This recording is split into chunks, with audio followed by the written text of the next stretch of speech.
कोलकाता की महिला resident doctor से रेप मर्डर का केस इन दिनों पूरे देश में चर्चा का विषय बना हुआ है।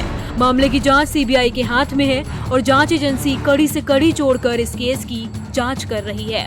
कोलकाता में ट्रेनी डॉक्टर के साथ रेप और मर्डर केस के आरोपी संजय रॉय को 14 दिन की न्यायिक हिरासत में भेज दिया गया है। इस बीच मामले पर संजय की मां का बयान सामने आया है। उन्होंने घटना वाली रात का ब्यौरा देते हुए दावा किया कि उनका बेटा ऐसा नहीं है।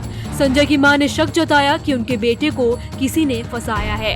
उन्होंने कहा, मैं संजय से मिलूंगी तो पूछूंगी कि बाबू तुमने ऐसा क्यों किया। मीडिया के साथ बातचीत में आरोपी की मां ने घटना वाली रात के बारे में जानकारी दी। उन्होंने मीडिया को दिए इंटरव्यू में बताया, उस रात उसने खाना नहीं खाया, बस बोला कि मैं अस्पताल जा रहा हूँ, चाहे जो भी हो वो रात में लौट आता था। मुझे नहीं पता था कि वो आरजी कर अस्पताल जाता था। मैंने जब घटना के बारे में सुना तो मैं चौंक गई। मेरा बेटा ऐसा नहीं है, वो यहीं रहता था, मेरा ख्याल रखता था, मेरे लिए खाना बनाता था। अगर मैं उसके पिता जितनी सख्त होती तो शायद आज ये नहीं होता। उन्होंने संजय की पहली पत्नी के बारे में बताया। संजय की पहली पत्नी एक अच्छी लड़की थी, वो दोनों साथ में खुश थे। कैंसर की वजह से उसकी मौत हो गई। एक दिन वो नशे में धुत होकर घर आया था, शायद अपनी पत्नी की मौत से दुखी था। मैंने उसे समझाया था और कहा था कि शराब मत पीना।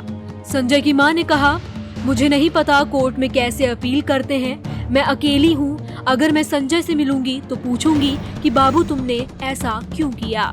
मुझे नहीं पता उसे ऐसा करने के लिए किसने प्रभावित किया। मेरा बेटा ऐसा नहीं था। अगर किसी ने उसे फंसाया है तो उसे सजा मिलेगी और अगर उसने ऐसा किया है तो भगवान उसे सजा देगा। उन्होंने आगे कहा, जब संजय पैदा हुआ था तो मुझे लगा कि वो भगवान विष्णु का पुनर्जन्म है, इसलिए मैंने उसका नाम संजय रखा। वो फुटबॉल और बॉक्सिंग का शौकीन था, बचपन में क्लास का टॉपर था। इस वक्त मैं हालात से निपटने की कोशिश कर रही हूँ। इस मुश्किल समय में मेरी कोई बेटी भी घर नहीं आ रही, उन्होंने मुझे छोड़ दिया है। बता दें, 23 अगस्त को कोलकाता की एक विशेष अदालत ने आरोपी संजय रॉय का पॉलीग्राफ टेस्ट कराने की अनुमति दे दी है। आरोपी संजय के अलावा मेडिकल कॉलेज के पूर्व प्रिंसिपल संदीप घोष और 4 अन्य डॉक्टरों के भी पॉलीग्राफ टेस्ट कराने की मंजूरी दी गई है। वो डॉक्टर 8 से 9 अगस्त की दरमियानी रात को अस्पताल में ड्यूटी पर थे।